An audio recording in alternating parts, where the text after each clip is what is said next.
Hello, आवाज आ रही है सभी को?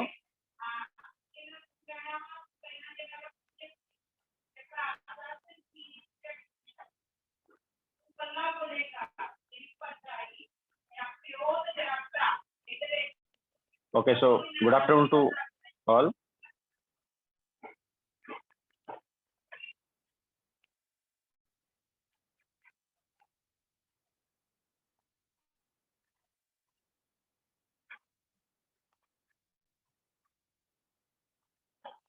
तो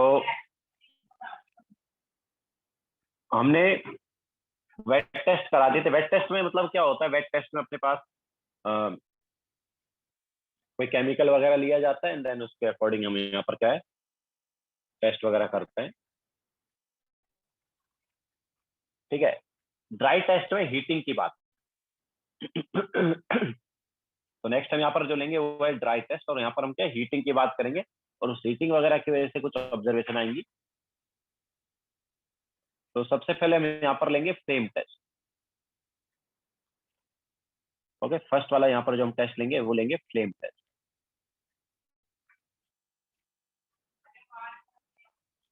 तो फ्लेम टेस्ट जनरली अपने पास जो फर्स्ट ग्रुप के मेटल्स हैं, इनका generally first group and second group के जो मेटल्स हैं इनका फ्लेम टेस्ट आता है। तो पढ़ा होगा ना तुमने, एस ब्लॉक एलिमेंट चैप्टर में पढ़ा है क्या?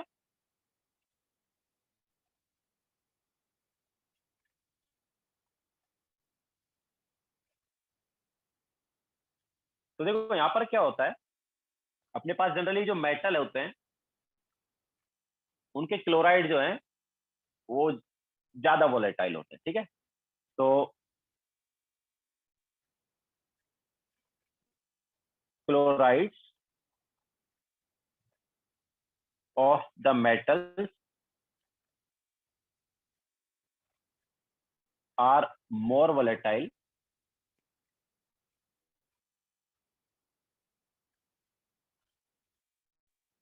कंपेयर टू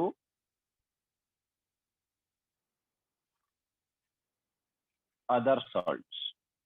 ठीक है। तो हमारे पास जो क्लोराइड है उनके जो मेटल हैं, सॉरी क्लोराइड ऑफ मेटल जो है, मेटल जो है उनके क्लोराइड जो है वो ज्यादा वोलेटाइल होते हैं कंपेयर टू अदर सॉल्ट। बाकी जैसे सल्फेट हो गया, कार्बोनेट हो गया, कोई भी दूसरा सॉल्ट है तो उसके कंपेरेटिवली क्लोराइड जो है वो ज्यादा वोलेटाइल होते हैं। तो हम क्लोराइड वगैरह को कैसे प्रिपेयर करते हैं? तो यहाँ पर हम क्या करते हैं, कोई सॉल्ट वगैरह लेते हैं, जो भी सॉल्ट हमें दिया है, और उसके साथ HCl ले लेते हैं। ठीक है। तो सॉल्ट एंड HCl का एक पेस्ट बनाते हैं। ठीक है, इसका एक पेस्ट बना दिया जाता है और उस पेस्ट को फिर एक वायर पर लगाया जाता है। ठीक है। पेस्ट जो है उसको क्या है, वायर वगैरह पर लगा देते हैं। प्लेटिनम की वायर लेते हैं, उस पर लगा देते हैं। तो ये हमारे पास जैसे वो पेस्ट हो गया। ठीक है, दिस इज पेस्ट।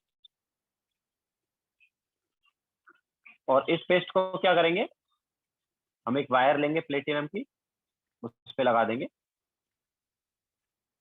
ठीक है, this is platinum wire. And अब इस प्लेटिनम वायर को हम फ्लेम में लेके जाएंगे। कहां पर लेके जाएंगे? फ्लेम में लेके जाएंगे।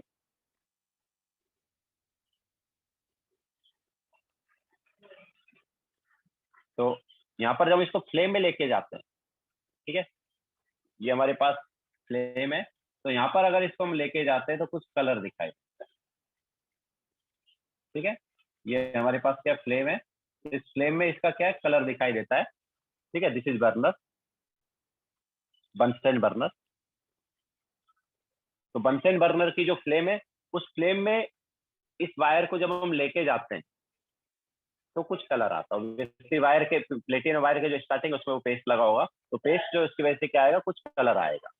तो कलर के बेसिस पर हम यहाँ पर बता सकते हैं कि उस सॉल्ट में कौन सा मेटल रहा होगा। ठीक है, तो लिखो, फिर बाद में भी यहाँ पर हम तुम्हें मेटल और कलर बता देते हैं कि कौन सा मेटल क्या कलर देगा।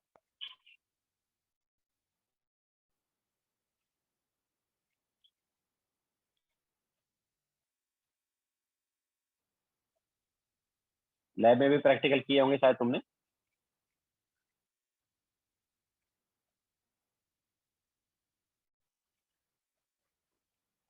So this is first page.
हो गया सबका?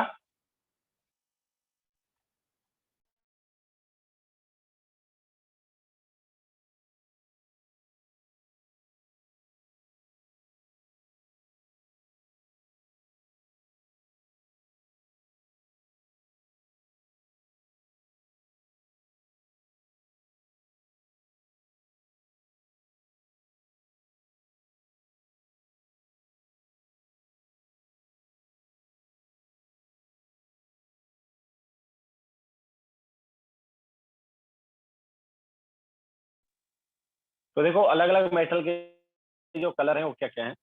तो अगर तुम्हारे पास कलर आता है क्रिम्सन रेड, तो मेटल अपने पास होगा लिथियम। अगर कलर आता है गोल्डन येलो, तो मेटल होगा सोडियम। अगर कलर आता है वॉयलेट या फिर लिलैक कलर बोल देते हैं, तो होगा potassium. If colour is brick red, then it is calcium. If color is crimson,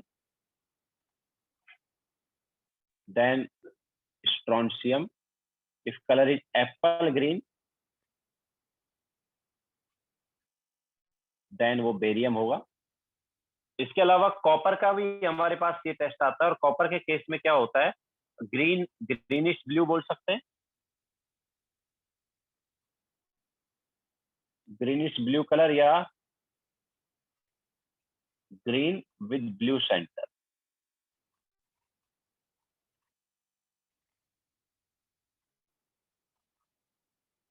तो ये आता है कॉपर के केस।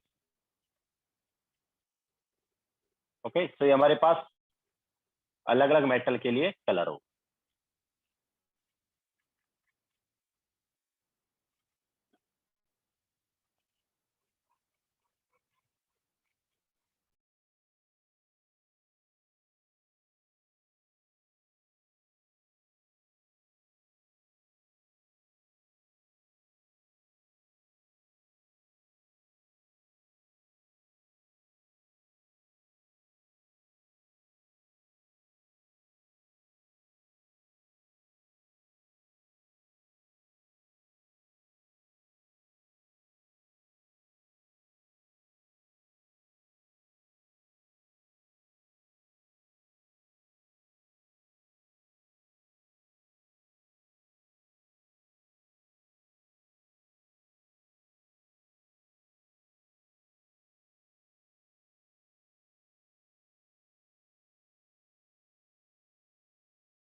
हो गया सभी का? तो नेक्स्ट टेस्ट हम यहाँ पर लेंगे बोरेक्स बीड टेस्ट, जो तुमने शायद सी ब्लॉक एलिमेंट चैप्टर में पढ़ा होगा। पढ़ा है क्या?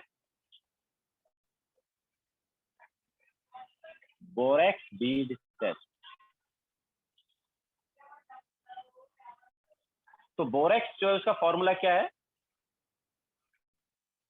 It is Na2B4O7.10H2। This is borax. And borax को जब हम हीट करते हैं तो पहले ही ऑब्वियसली एनहाइड्रस हो जाता है, Na2B4O7, and on further heating ये हमें देता है एक मिक्सचर जो कि होता है NaBO2 प्लस B2O3 का। तो ये NaBO2 एंड B2O3 का जो मिक्सचर है ये कलरलेस सॉलिड आता है, ये ट्रांसपेरेंट सॉलिड। ठीक है, दिस इज ट्रांसपेरेंट सॉलिड।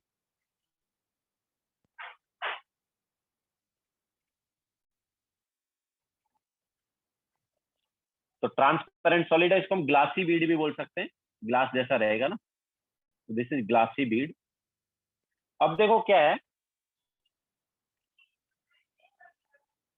जब हम अलग अलग सॉल्ट के साथ इसको लेते हैं तो अलग अलग सॉल्ट के साथ ये जो ग्लासी बीड है वो कलर्ड बीड में कन्वर्ट हो जाती है। ठीक है, तो दिस ग्लासी बीड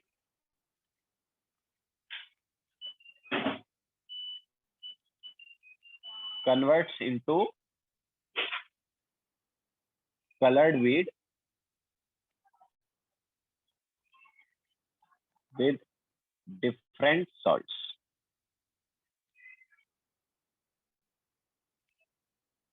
तो अलग अलग सॉल्ट के साथ ये अलग अलग कलर में, मतलब अलग अलग सॉल्ट के साथ इस बीड का कलर, जो ट्रांसपेरेंट सॉलिड था उसका कलर अलग अलग आता है। ठीक है, जैसे एग्जांपल ले लेते हैं। फॉर एग्जांपल, तो कॉपर जब हम लेते हैं यहाँ पर, तो कॉपर जो है वो हमें ब्लू कलर देता है। ठीक है, तो for example copper salts give blue Beed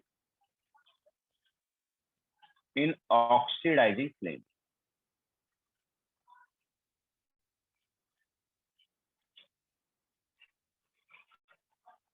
तो देखो क्या है, जैसे हमारे पास मान लो CuSO4 है। ठीक है, कॉपर सॉल्ट हमारे पास मान लो CuSO4 है, तो वो जो है वो क्या दे रहा है, वो CuO एंड SO3 दे रहा है। अब ये जो CuO है, ओके, ये CuO जो है ये हमारे पास ये जो NaBO2 एंड B2O3 का मिक्सचर है ना, इसमें वो B2O3 के साथ कंबाइन होगा। किसके साथ कंबाइन होगा? B2O3 के साथ कंबाइन होगा, एंड ये बनाएगा CuBO2 whole twice, that is blue coloured. Okay, ये हमारे पास अब क्या हो गया, ब्लू हो गया। Okay, this is blue Beed, जिसकी हम बात कर रहे हैं ना, ब्लू बीड, वो एक्चुअली ये। ओके,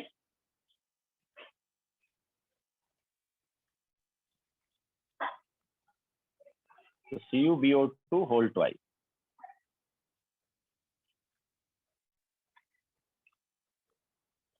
ओके, तो इस टाइप से कॉपर का ही हमारे पास क्या है, कॉपर सॉल्ट जो है वो कैसा कलर देंगे, ब्लू कलर देंगे। ऑक्सीडाइजिंग फ्लेम में देंगे, और रिड्यूसिंग फ्लेम में क्या, वो रिड्यूस हो जाएगा ऑब्वियसली कॉपर। ठीक है, तो वहां पर थोड़ा डिफरेंट कलर आएगा, वो भी बता देते हैं, पहले लिख लो।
हो गया सबका?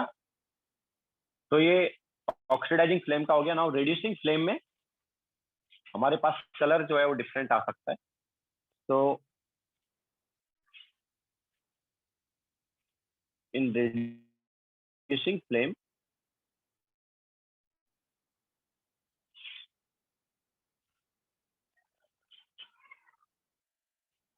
color may be different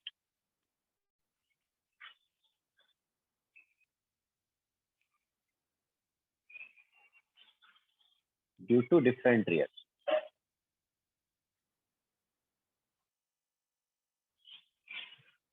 तो यहाँ पर डिफरेंट रिएक्शन हो सकती है, उसकी वजह से हमारे पास कुछ डिफरेंट कलर आ सकता है।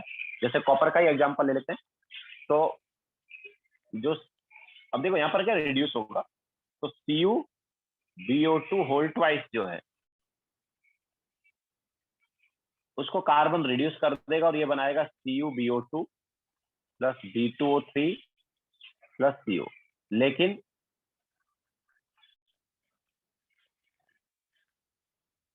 आगे भी ये फर्दर रिड्यूस हो जाता है। हम इसको ऐसे बोल सकते हैं कि यहाँ पर तो ये पूरी तरह रिड्यूस नहीं हुआ है, ठीक है, यहाँ पर ऐसे हम लिख देते हैं, तो ये पूरी तरह रिड्यूस नहीं हुआ है, बट फर्दर भी ये रिड्यूस हो सकता है अगर हमने अच्छे से इसको रिड्यूस किया तो, और ये कॉपर में कन्वर्ट हो जाता है।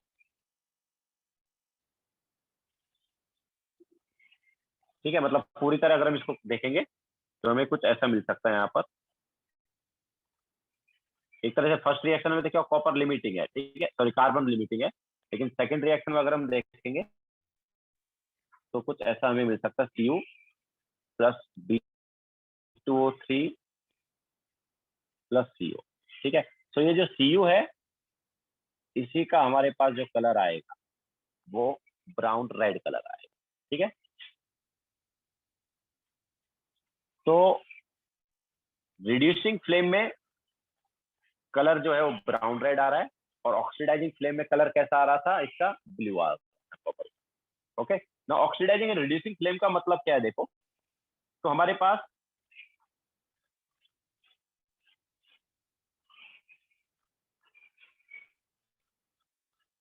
इसका ये वाला जो पार्ट है, यहाँ पर अगर तुम बोरेक्स बीड को लेके जा रहे हो, अंदर के बीच वाले पार्ट पर लेके जा रहे हो, तो ये रिड्यूसिंग फ्लेम, ये क्या होगा, रिड्यूसिंग फ्लेम। इस वाली जगह पर अगर तुम लेके जाते हो तो यहाँ पर रिड्यूसिंग फ्लेम होगा, और अगर टॉप वाले पार्ट पर लेके जाते हो तो यहाँ पर ऑक्सीडाइजिंग फ्लेम। ठीक है, तो ये डिफरेंस है। या फिर रिड्यूसिंग फ्लेम और ऑक्सीडाइजिंग फ्लेम को हम ऐसे भी बोल सकते हैं कि ऑक्सीडाइजिंग फ्लेम जो है it is non luminous flame.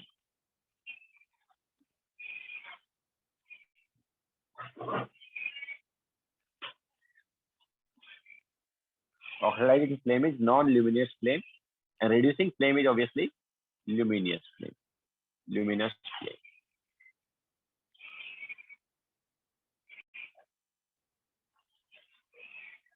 Okay, so reducing flame में डिफरेंट कलर आएगा और ऑक्सीडाइजिंग फ्लेम में यहाँ पर डिफरेंट कलर आएगा।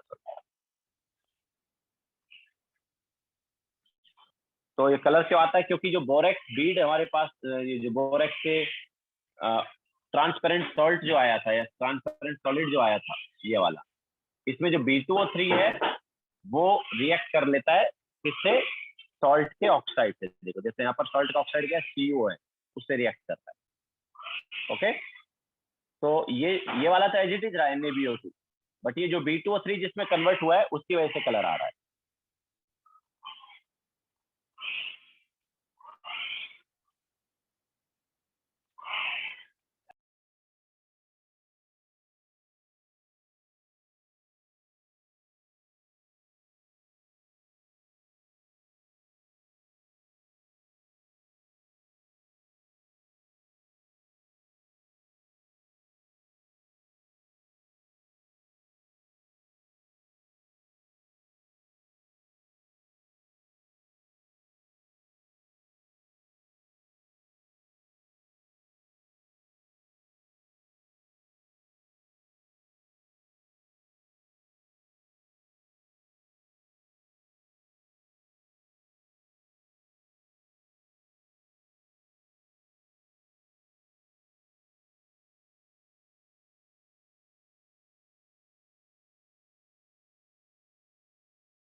हो गया सबका ना देखो यहाँ पर अलग अलग मेटल की वजह से अलग अलग कलर आएगा, तो बता देते किसका क्या है।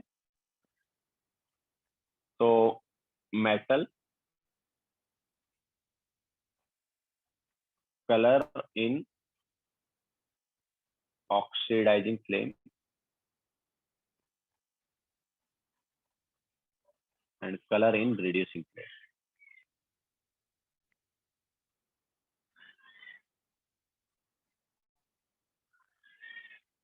तो कॉपर का तो बता ही दिया। कॉपर का जो ऑक्सीडाइजिंग फ्लेम में कलर है वो ब्लू है, रिड्यूसिंग फ्लेम में जो कलर है वो है ब्राउन रेड या रेड।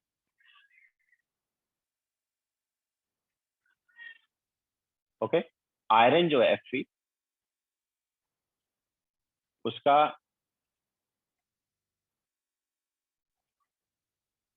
ऑक्सीडाइजिंग फ्लेम में कलर पेल येलो या येलो है,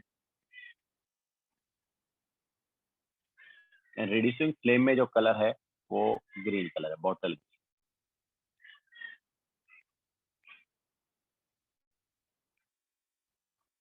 क्रोमियम का कलर दोनों में ग्रीन है, तो ऑक्सीडाइजिंग फ्लेम लो या रिड्यूसिंग फ्लेम लो, दोनों में ग्रीन कलर आ रहा है। Mn की अगर हम बात करें मैग्नीज की, तो Mn का कलर ऑक्सीडाइजिंग फ्लेम में रेड है, एंड रिड्यूसिंग फ्लेम में या तो ग्रे रहेगा या कलरलेस होगा।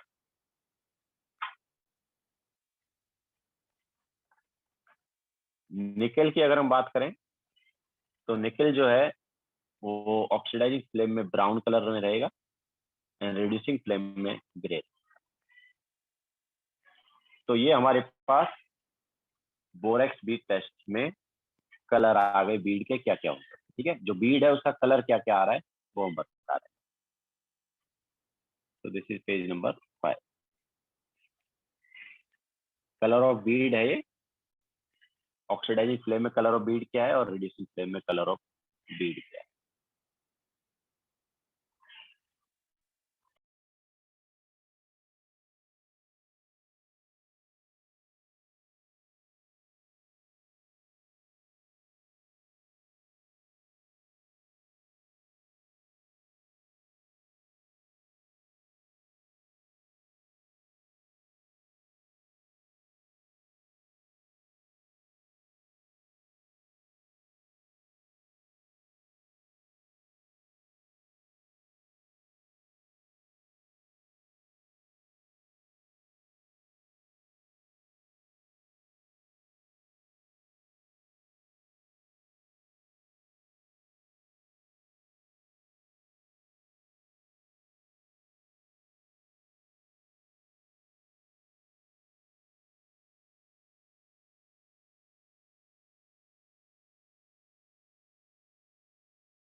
हो गया सबका।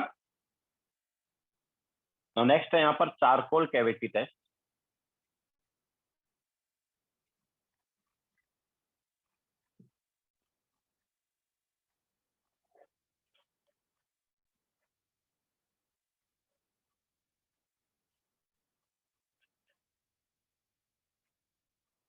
तो यहाँ पर क्या होता है, हमारे ऊपर एक चारकोल है, उसकी मतलब चारकोल है, उसके ऊपर कैविटी बनाई जाती है और उसको हीट किया जाता है। तो चारकोल जो है वहां पर मतलब जो कैविटी है उसमें पेस्ट रखा जाता है, और पेस्ट जो है वो किसका रहता है, सॉल्ट एंड सोडियम कार्बोनेट का पेस्ट रखा जाता है। ठीक है, जैसे मैं बोल रहा हूँ दिस इज, ये हमने क्या एक चारकोल कैविटी है।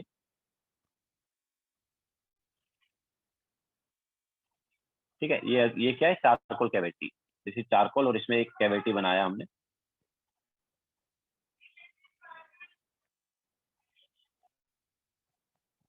और इसको क्या है, हम गर्म करेंगे। तो उससे पहले यहाँ पर क्या है, एक पेस्ट बनाएंगे और पेस्ट को यहाँ पर रखेंगे। ये पेस्ट किसका होगा, ये पेस्ट होगा सॉल्ट एंड Na2CO3 का।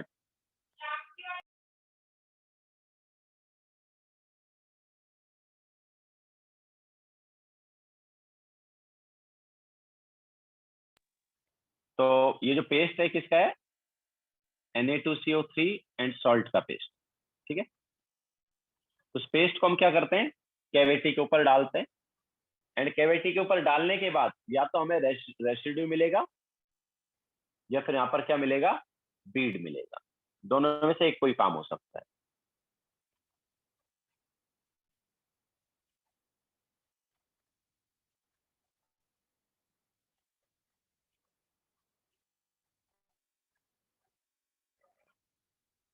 ठीक है, तो क्या होता है, मतलब यहाँ ये किस फिनोमेना पर बेस्ड है कि कार्बन, मतलब ऑब्वियसली सॉल्ट के साथ जब हम सोडियम कार्बोनेट ले रहे हैं तो उसका पर्टिकुलर सॉल्ट का कार्बोनेट आ जाएगा, और वो जो कार्बोनेट है वो ऑन हीटिंग ऑक्साइड देगा। तो वो जो ऑक्साइड है वो या तो कुछ रेसिड्यू होगा, या फिर वो फर्दर मेटल में कन्वर्ट होकर मेटेलिक बीड बनाएगा। तो यहाँ पर इसका कॉन्सेप्ट होता है। तो जैसे मान लो हमने यहाँ पर सॉल्ट ले लिया, मान लो जेडन का सॉल्ट ले लिया। ओके, हमने फॉर एग्जाम्पल ले लिया जेडन। तो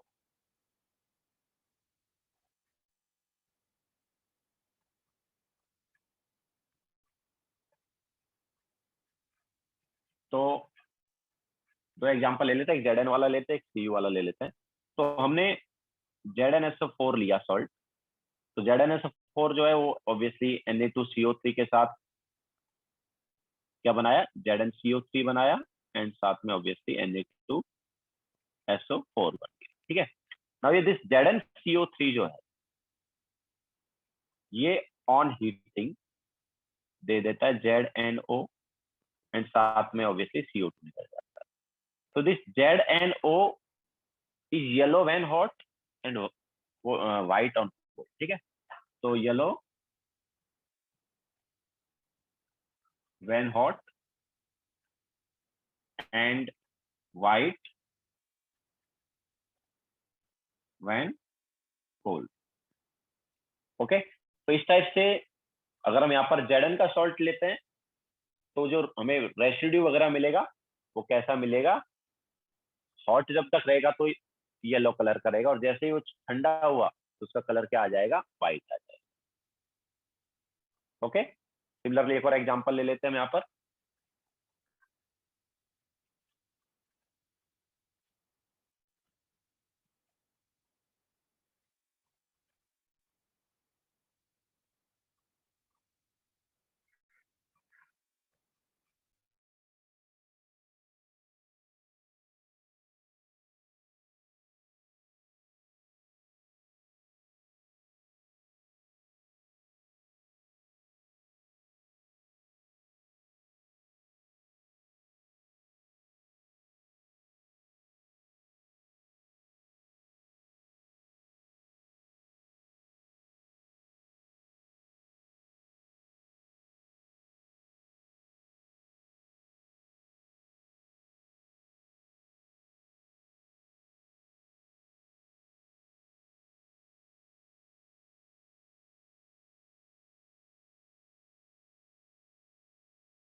हो गया सबका? तो एक और एग्जांपल ले लेते हैं यहाँ पर।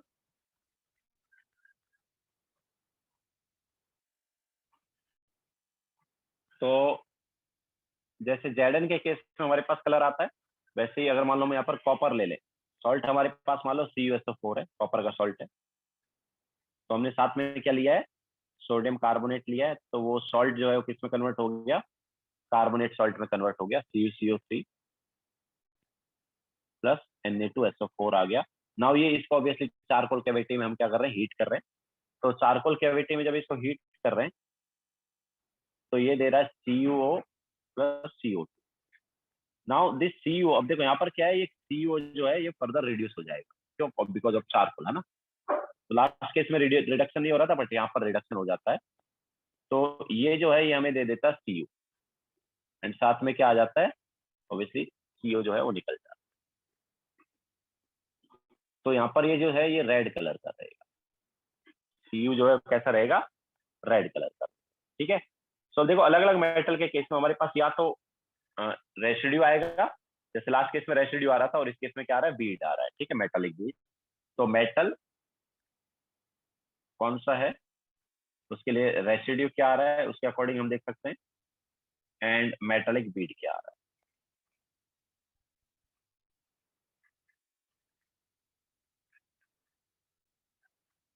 ठीक है।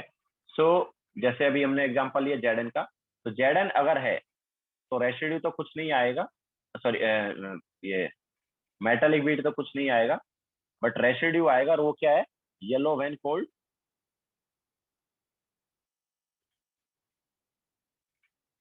एंड व्हाइट व्हेन, सॉरी उल्टा लिख दिया, yellow when hot and white when cold. ठीक है। इसके अलावा अगर हमारे पास कॉपर है, तो कॉपर के केस में हम देख सकते हैं कि रेसिड्यू कुछ नहीं आ रहा है, मेटालिक बीड जो है वो कैसा आ रहा है, रेड कलर का आ रहा है। ओके। अगर हमारे पास यहाँ पर लेड है, तो लेड के केस में, लेड मतलब कौन सा, चलो आयंस ले लेते हैं क्योंकि आयंस में थोड़ा सा क्या, Zn2 पॉजिटिव के केस में वो कलर है, Cu2 पॉजिटिव है। अगर Pb2 पॉजिटिव है तो यहाँ पर brown when hot and yellow when cold.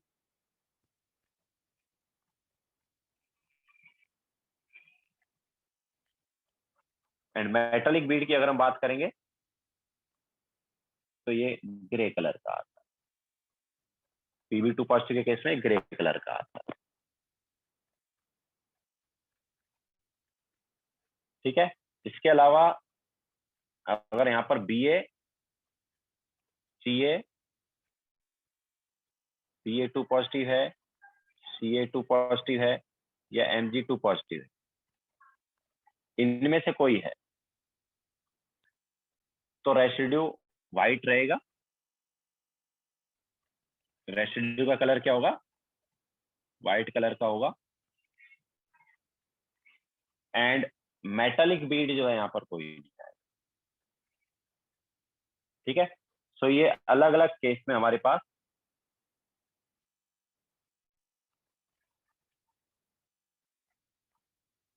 Residue आएगा या फिर मेटालिक बीड आएगा।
हो गया सबका?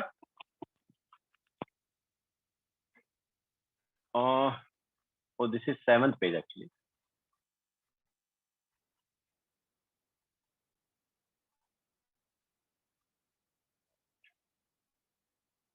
नेक्स्ट हमारे पास है लास्ट टेस्ट एक्चुअली भी, it is cobalt nitrate test.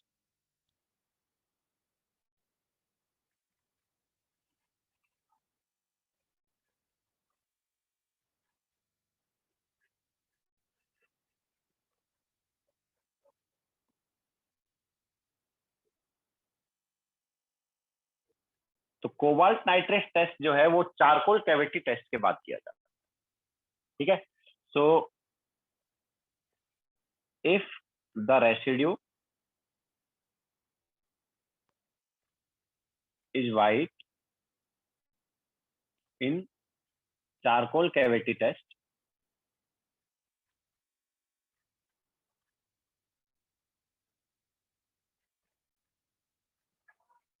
then add a drop of cobalt nitrate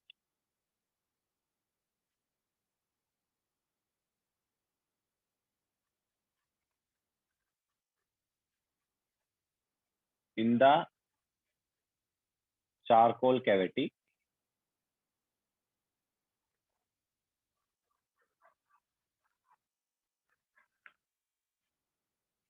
ठीक है।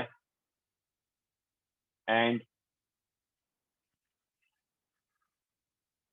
ठीक है, तो पहले हम चारकोल कैविटी में कोबाल्ट नाइट्रेट का ड्रॉप ऐड कर देंगे,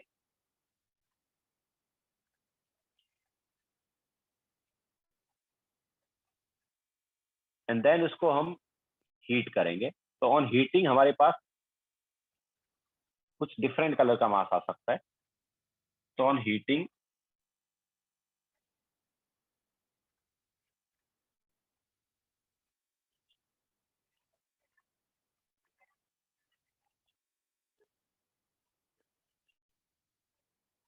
colored mass are observed on heating this, ठीक है। तो चारकोल कैविटी में जब हम ऑब्वियसली पहले से क्या एक पेस्ट बना हुआ था, या चारकोल कैविटी टेस्ट हो गया था तो कुछ बीड वगैरह या कुछ रेसिड्यू आया था। तो रेसिड्यू जो है उसमें हमने क्या किया, उस रेसिड्यू में कोबाल्ट नाइट्रेट ऐड कर दिया है, और कोबाल्ट नाइट्रेट ऐड करने के बाद अभी हमारे पास हीट करेंगे तो हमें क्या कुछ कलर्ड मास मिलेगा, ठीक है। तो उस कलर्ड मास के बेसिस पर हम बता सकते हैं कि कौन सा वाला उसमें मेटल हो सकता है। जैसे मान लो हम जेडन का ही एग्जांपल ले लेते हैं ना। सो जेडन के केस में क्या था, ZnSO4 प्लस Na2CO3, ये क्या दिया था,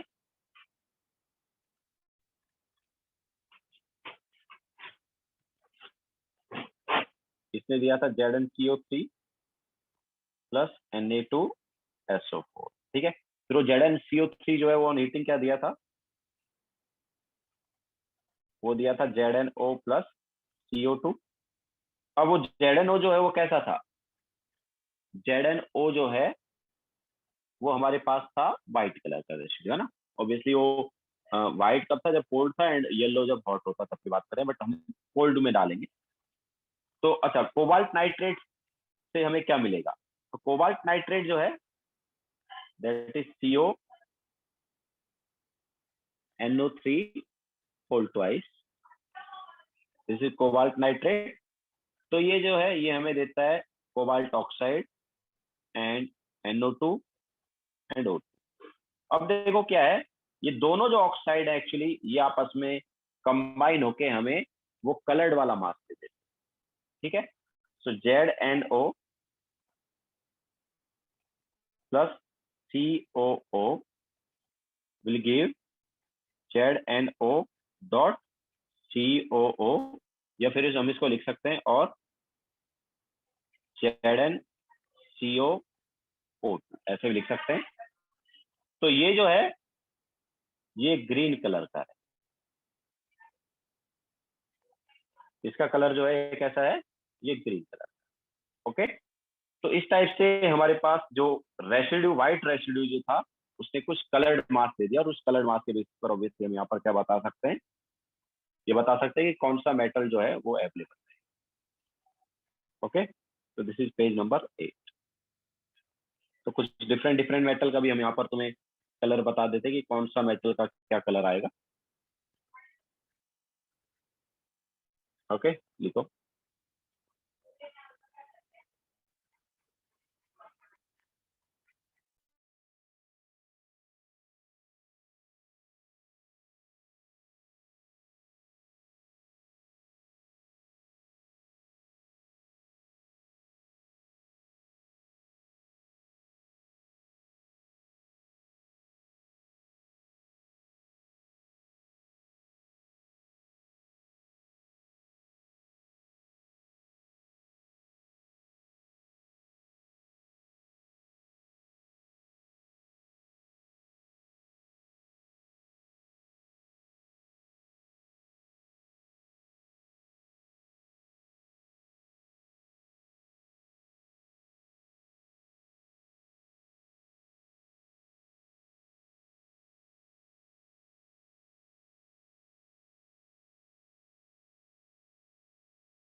ओके, सो अब हम यहाँ पर कुछ अलग अलग मेटल का बता देते हैं क्या आएगा कलर ऑफ मास।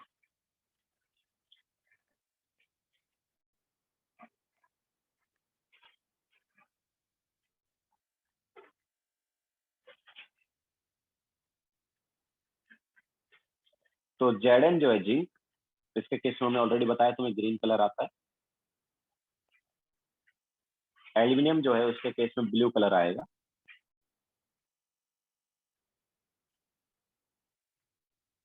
एमएन जो है उसके केस में पिंक कलर आता है मैग्नीज के केस में। एंड टिंग जो है मीन्स एसएन, उसके केस में ब्लूइश ग्रीन आता है।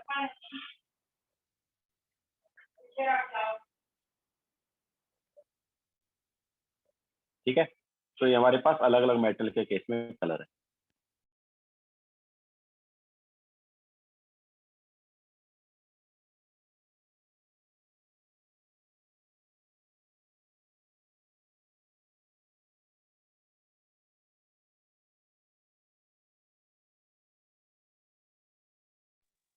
तो ये हमारे पास सॉल्ट एनालिसिस चैप्टर जो है वो कंप्लीट हो गया है। Now you can attempt full chapter. ठीक है, सो होमवर्क जो है तो ये पूरा चैप्टर होमवर्क है, तुम ट्राई कर सकते हो, लिख लो, देन इसके बाद लेक्चर एंड कर देंगे।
हो गया सबका? So that's it in salt analysis और क्वालिटेटिव एनालिसिस।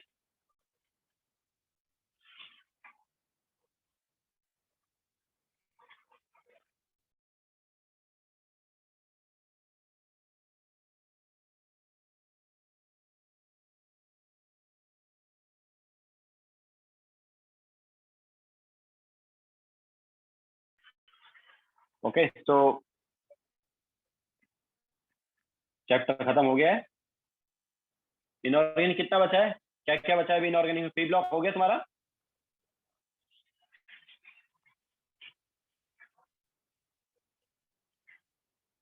पी ब्लॉक हो गया ना? मेटलर्जी भी हो गया होगा, तो फिर तो ऑलमोस्ट कंप्लीट ही है। अच्छा, डी एंड एफ और मेटलर्जी वाला बचा है, ओके ठीक है, तो फिर तो ऑलमोस्ट कंप्लीट ही है, ज्यादा कुछ बचा नहीं है, 2-3 लेक्चर का है। ओके, सो यहीं पे एंड करते हैं लेक्चर।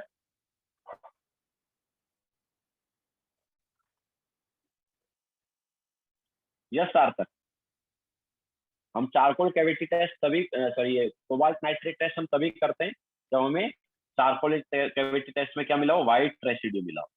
ठीक है, उसके बाद ये प्रोसीड किया जाता है, क्योंकि जैसे ये अलग अलग सॉल्ट जो है व्हाइट रेसिड्यू दे सकते हैं, तो फिर आपस में कैसे डिफ्रेंशिएट करेंगे, है ना? तो आपस में डिफ्रेंशिएट करने के लिए क्या है, आगे फर्दर हम क्या कर सकते हैं, कोबाल्ट नाइट्रेट टेस्ट कर सकते हैं, जिससे कि हम इन्हें डिफ्रेंशिएट कर पाए।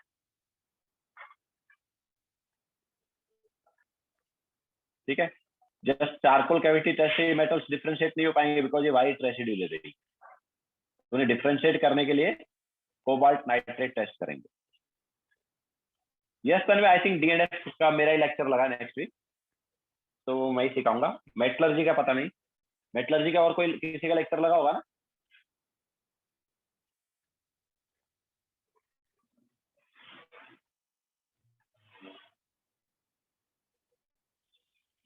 हाँ ओके ठीक है देन। तो अभी बस 2 ही चैप्टर बचे, दोनों नेक्स्ट वीक हो ही जाएंगे उसमें। ठीक है, सो लेक्चर यहीं पे एंड करते हैं। Bye, take care.